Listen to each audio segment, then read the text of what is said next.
Good afternoon, guys, and welcome to the podcast. If you have recently noticed a decline in your email open rates or wanting to reconnect with your audience via your email list, Envy Braverman is the guest to go to. She's out of the Bay Area, formerly lived in Austin, my hometown. And I'm really happy to have her on to discuss email marketing and where she takes emails from sent to seen. So, Envy, welcome. Thanks so much for having me. Yeah. Briefly introduce yourself, and I'm really excited to delve into this topic. So, I've been in tech support and system administration my entire career. And when I went out on my own, I did that tech help desk thing. Yeah. And a couple of years ago, a new client came to me saying, I'm going to conferences. People ask me to send them proposals, and then nothing. Yeah. They just never reply, even though they wanted them. I went down the rabbit hole of email deliverability and realized that's something I can see myself doing for a long time. I love doing, there's a lot going on behind the scenes. And honestly, email people think is old and boring and no one's doing it. It's dying, but it is not. It is alive and thriving. My teenagers have email addresses. It's going to keep going. Yeah. Fascinating. And so let me start out with this because a lot of people spend a lot of time on social media. And what is more powerful, email marketing or social media marketing? I think that's a false dichotomy. Mhm. Your social media is your discovery platform. That's where Mhm. people find you who don't know you.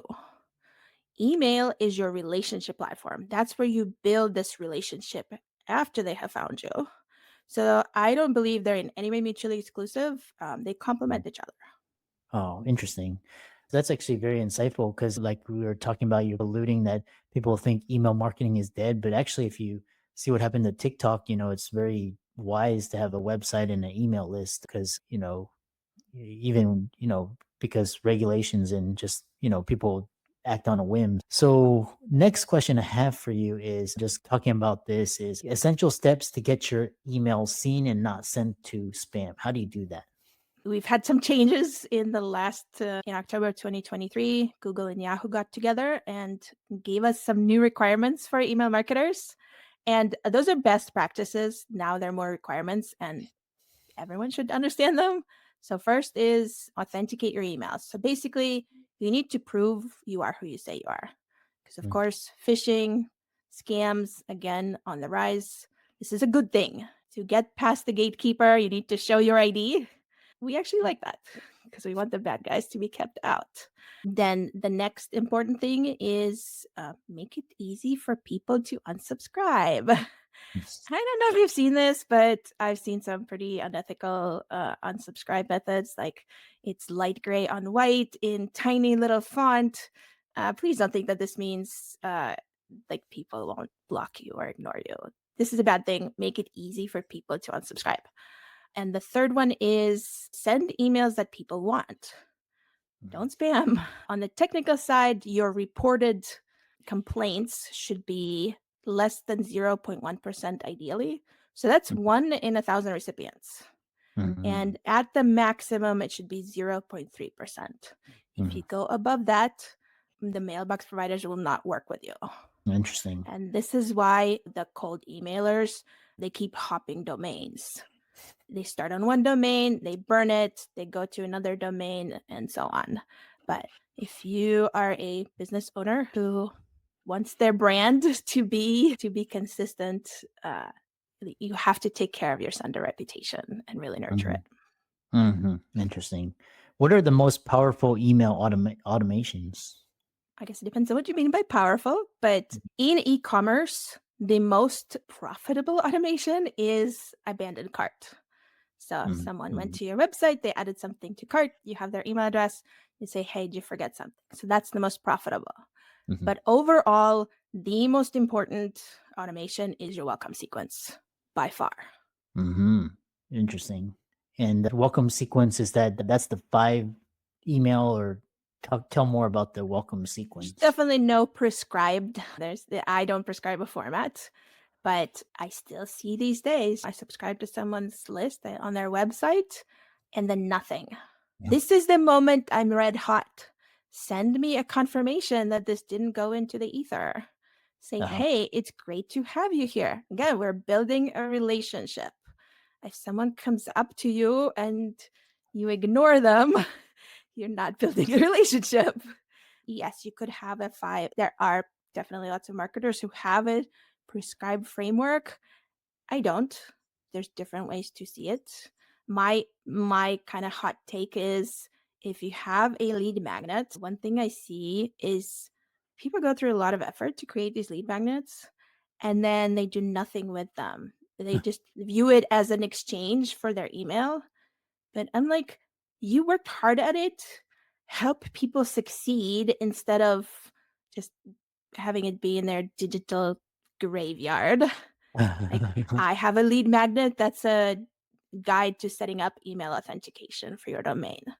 And so I have a welcome sequence that walks them through step and reminds them, hey, you got this thing you were interested in. Let me help you implement it.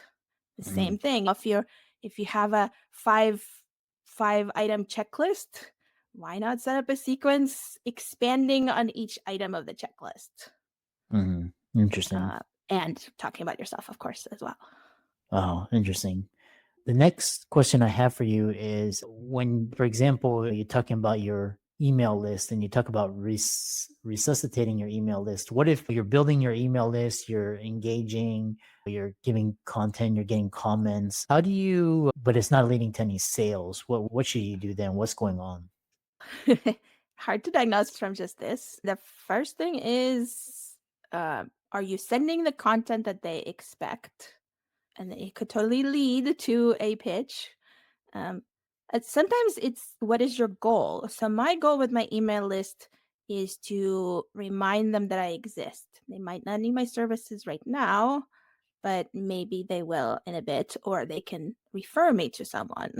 So I don't send a pitch to buy my thing in every email. So that's part of the goals. But one thing is, do you have a clear call to action? And I am a fan of having one CTA, one call to action. I see Mhm. a lot of click here to do this, click here to do that, do this other thing. And I'm like, reply. And I'm like, okay, can we just have one? And like, Uh-huh. ask me to reply or ask me to click, invite me to take one action. Don't make me think. And then of course the other thing is, did you test everything? Because if your link Uh-huh. is broken, you're not going to get any sales. Uh-huh. It definitely happens. Sometimes redirects don't work. Sometimes you made a typo.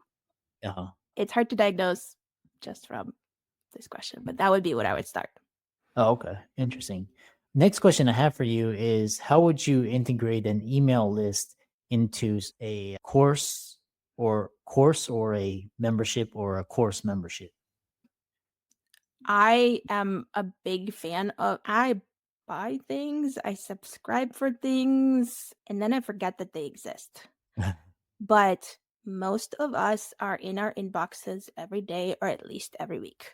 So treat email as the glue between your platform and your members, your subscribers, your customers. Remind them on what they're missing out. Here's what's happening in our membership this week. And some platforms automate this, but honestly, I would encourage you to do it manually because it's always better curation and better. And for our courses, encourage them to complete them. Send them some success stories. Uh, I have a blog post about this actually. Like, it's, again, wherever they are regularly, which is their inbox a lot of times, remind them that it's still waiting for them and there's awesome things happening. And that is how you reduce the churn and increase successes and happy customers. Interesting.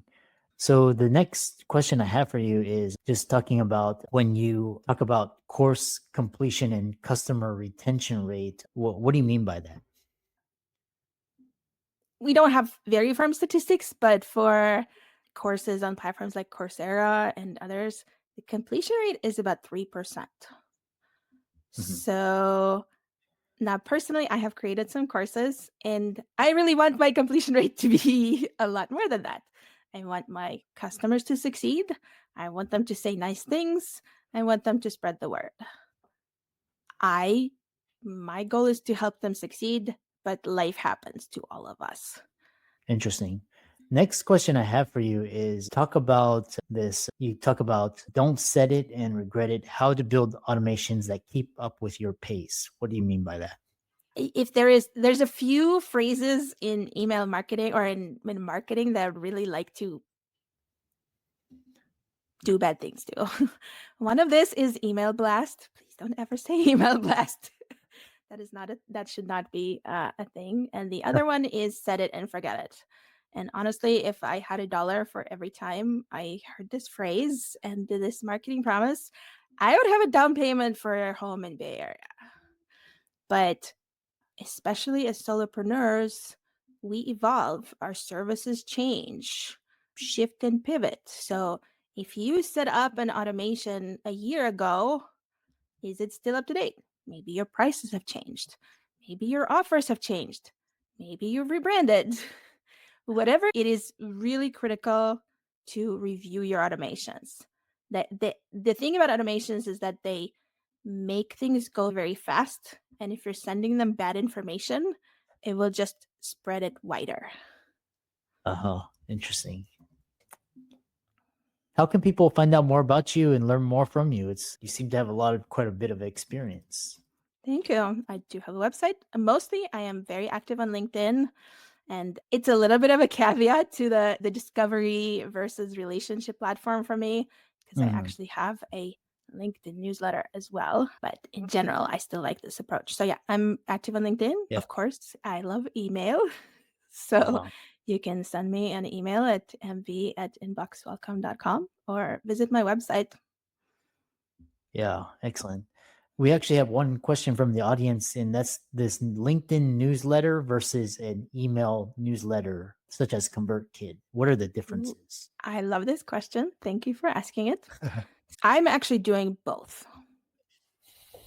Like your own list is amazing. You have the addresses, you have their contact information. But a LinkedIn newsletter is, I think it's a multiplier, but I would definitely not say don't do the same content in both. Tailor it. But like I created a weekly LinkedIn newsletter, and when someone connects with me, they are invited to subscribe. Hmm. So it's a lot harder to get them to sign up off platform. And again, as we hear a lot, social platforms really deprioritize external links posts. So if I instead post a LinkedIn newsletter link, that's an internal link. LinkedIn is very happy to spread the word. And also, it lets my connections choose, do they want to get a notification in platform or do they want to get it in their inbox or both? Hmm. So I am a big fan of LinkedIn newsletters. I think it's really great. Obviously, the downside is you don't own your email list. There's a lot less formatting options. It's a little bit of a hybrid of blog and newsletter in a way. And it lives in platform and grows your body of work and how people see you. Yeah. But I'm a fan. Hmm. And the follow-up question from the listener is LinkedIn newsletter versus a Medium, Substack. Yeah. What are the differences?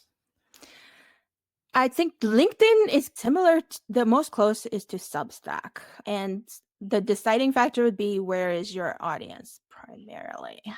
Where Hmm. can they discover you?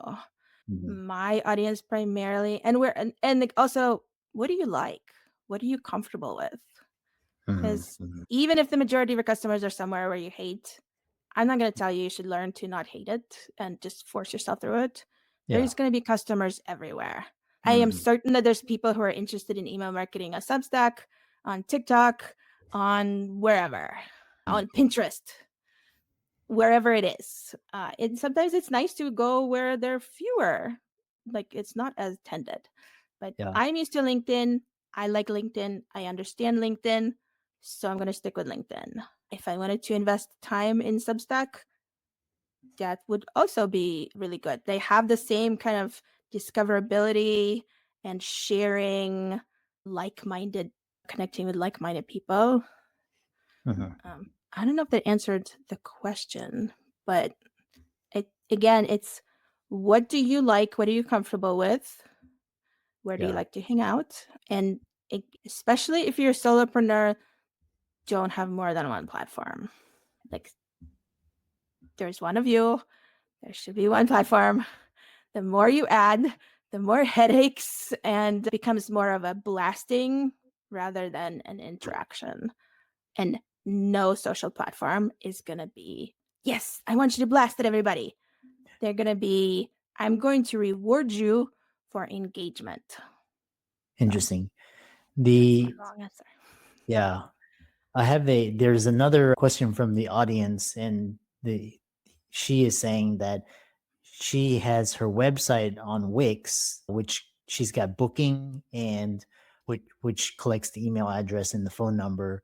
And then she's also got on her blog, which is collecting emails. But then she has a separate ConvertKit email list. What would you suggest how to integrate her website with her ConvertKit, or is she doing double? Talk about that.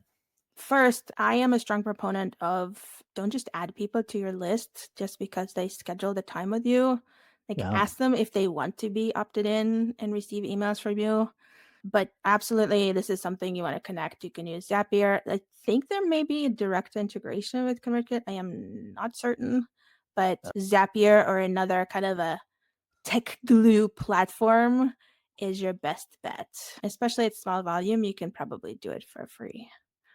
What do you mean tech? What did you mean tech something? Tech Tech glue? glue. So Uh, just imagine that each platform we're on is like a black box. We have no idea what's going on inside, but each one has, okay, ideally each one has what are called APIs, application program interface. So it's basically like cables or plugs that extend from this black box, and you can connect it with other black boxes.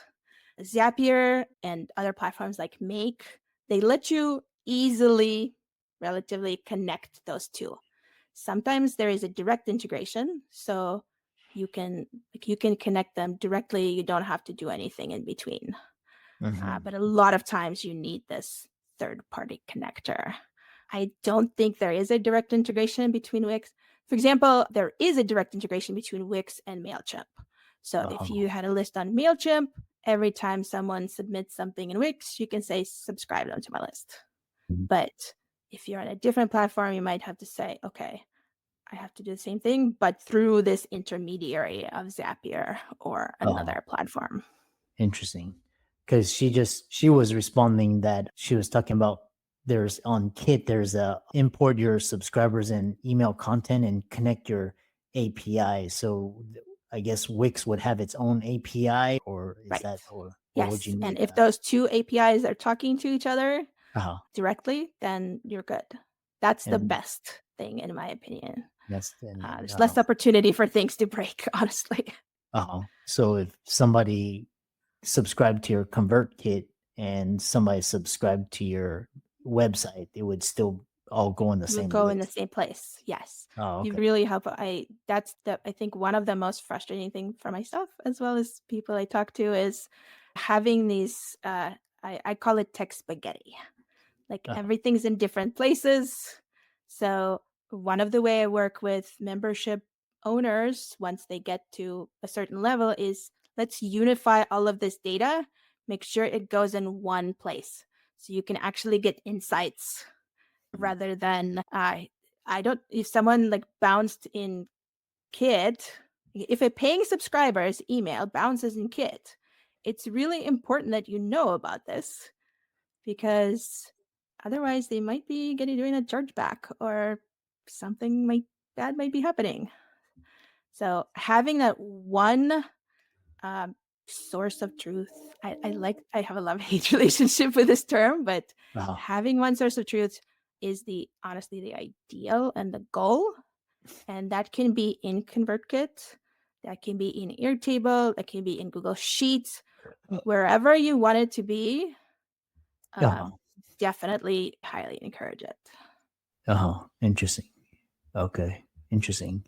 Excellent. And so, yeah. The thing is with the email and all these, there's a lot of back end. So it's a little bit like social media is pretty easy. You just go on and you just post. But again, you don't own that. You're just renting the platform. So But Exactly. And you don't know who's seeing it. You have a lot more insight and you have a lot more control yeah, with email. But yes, there is a lot more overhead. I will agree. But you're not trying to game the algorithm every single time. They actually clearly tell you what they want from you, yeah, which is nice. yeah. Excellent. Thanks so much for coming on and really interesting conversation. Thanks so much for having me. And I really appreciate the questions Yeah, excellent. from you and the audience. Yeah, keep up the great work. Thank you.